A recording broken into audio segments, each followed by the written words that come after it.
On est le 15 novembre là.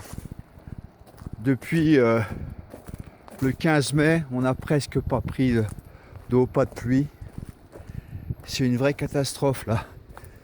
Les parcelles sont complètement sèches. Il n'y a pas eu de regain. L'herbe n'a pas repoussé après l'été. Donc pas très agréable.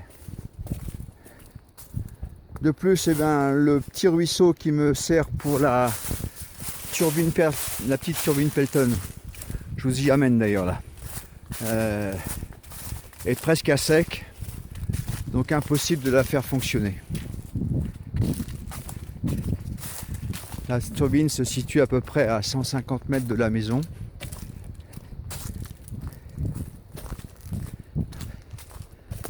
Alors aujourd'hui, grand soleil, il n'y a pas de vent, c'est magnifique, très agréable.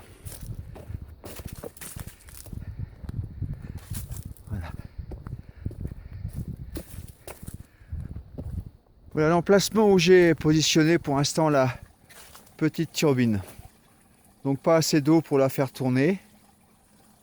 Donc le tuyau vient de là-haut. Donc j'ai tiré un tuyau de 150 mètres de longueur et le dénivelé au niveau du captage est à 64 mètres au-dessus de la turbine. Donc j'ai une pression de 6,4 bars.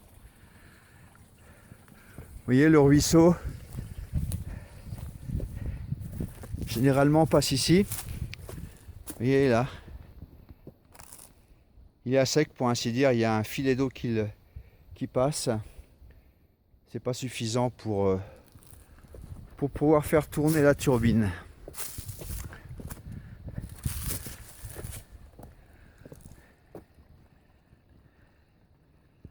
Donc tout là-haut, à 150 mètres, je capte l'eau aux sorties d'une buse qui traverse la route. Généralement, à cette période, je devrais avoir au moins 5-6 litres secondes d'eau. Et là, je pense même pas qu'on ait 1 litre seconde. Je vis dans un hameau situé sur le versant sud du mont Lozère. Ma maison est implantée à une altitude de 1050 mètres et est située à environ 150 mètres d'un ruisseau de montagne qui est généralement en eau d'octobre à fin juin. On y accède par un chemin d'exploitation. La turbine se trouvant, elle, à 1084 mètres d'altitude au croisement du ruisseau et du chemin. La prise d'eau est faite à environ 150 mètres de distance au-dessus de la turbine. Son altitude est à 1148 mètres. J'ai donc un dénivelé de 64 mètres, ce qui me donne une pression d'eau de 6,4 bars. J'ai tiré un tuyau en polyéthylène de 50 mm de diamètre, d'une longueur de 150 mètres. Les calculs théoriques montrent qu'en fonction de la hauteur de chute d'eau, du débit d'eau, dans mon cas environ 4 litres par seconde, des pertes de charge dans la conduite, on devrait avoir approximativement un potentiel énergétique de 2000 watts, soit 2 kW. Ça, c'est la théorie. Il faut maintenant vérifier sur le terrain et tester la turbine pour voir quelle est la puissance maximale que je puisse obtenir de la turbine et de son implantation. Bon, la turbine, par rapport à la première vidéo que j'avais faite, il y a eu des modifications en termes d'injecteurs. Donc j'ai remplacé les injecteurs par des injecteurs qui sont réglables. Il y a 2 injecteurs. Le générateur est tout le temps le même. Et la conduite forcée, donc la canalisation pour l'instant qui est encore un peu installée en provisoire, le temps de vraiment vérifier que tout fonctionne.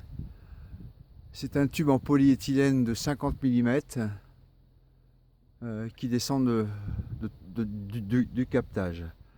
J'ai rajouté un manomètre de pression sur l'installation. Donc là, la pression était tombée à 0 parce que j'avais laissé les injecteurs ouverts de façon à avoir une circulation d'eau dans le tuyau.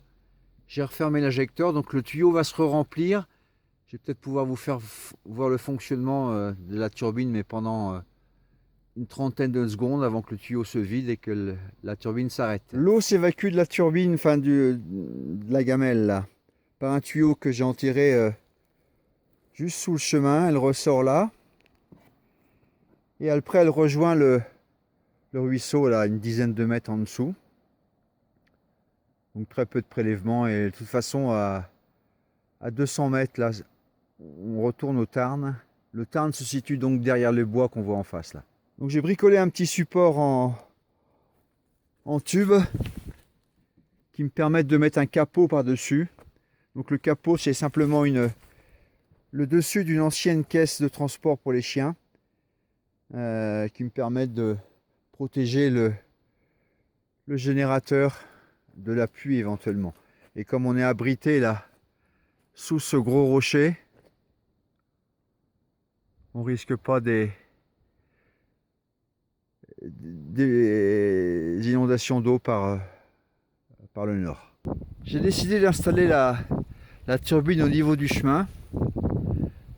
À cet endroit, donc j'avais 64 mètres de dénivelé, mais j'aurais pu l'installer encore plus bas. Vous voyez, j'ai facile, si je veux encore, je pourrais gagner une vingtaine de mètres de dénivelé en la mettant plus bas. Mais j'ai peur que la pression devienne un peu trop importante là. Donc déjà au niveau du chemin, ça me donne 6 barres de pression. En la mettant plus bas à 20 mètres en dessous, j'arrive à 8 barres. C'est plus compliqué à gérer au niveau des tuyaux et des raccords. Bon, j'ai coupé les injecteurs là. La pression est en train de remonter dans le tube. J'ai eu une discussion avec un de mes voisins du hameau au-dessus là, un hameau qui se situe à peu près à 2 km.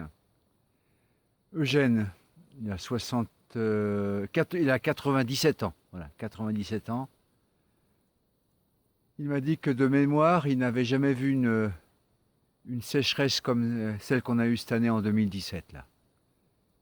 Donc je vais bien le croire, hein, c'est un paysan du coin qui connaît très très bien le secteur. Même en 76, même en 1976, quand il y a eu la fameuse grande sécheresse en France, il y a eu plus d'eau ici par rapport à 2017. Je vous dis, les dernières grosses pluies, ça a été au mois de juin, aux alentours de mi-juin. Et depuis, on a eu peut-être 2-3 petits orages qui ont fait que les cours d'eau ont regonflé un petit peu, là, mais ça a tenu un jour, 2 jours, et puis ils sont revenus à sec. Sur le manomètre, là, on arrive bientôt à 6 et quelques bars. On devrait pouvoir remettre en marche la turbine pour une petite minute, pour voir un peu ce qu'elle donne déjà. La pression est remontée à peu près à un peu plus de 6 bars. On va faire un essai. Allez, j'ouvre et on va voir.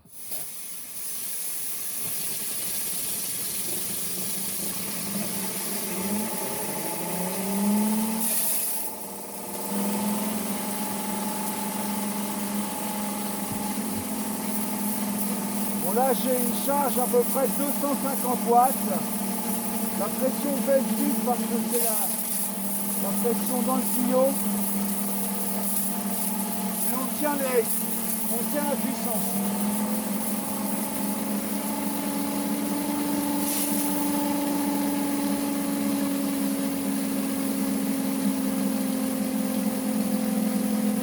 On entend clairement là la vitesse ralentit, la pression d'eau diminue, on a presque vidé la canalisation.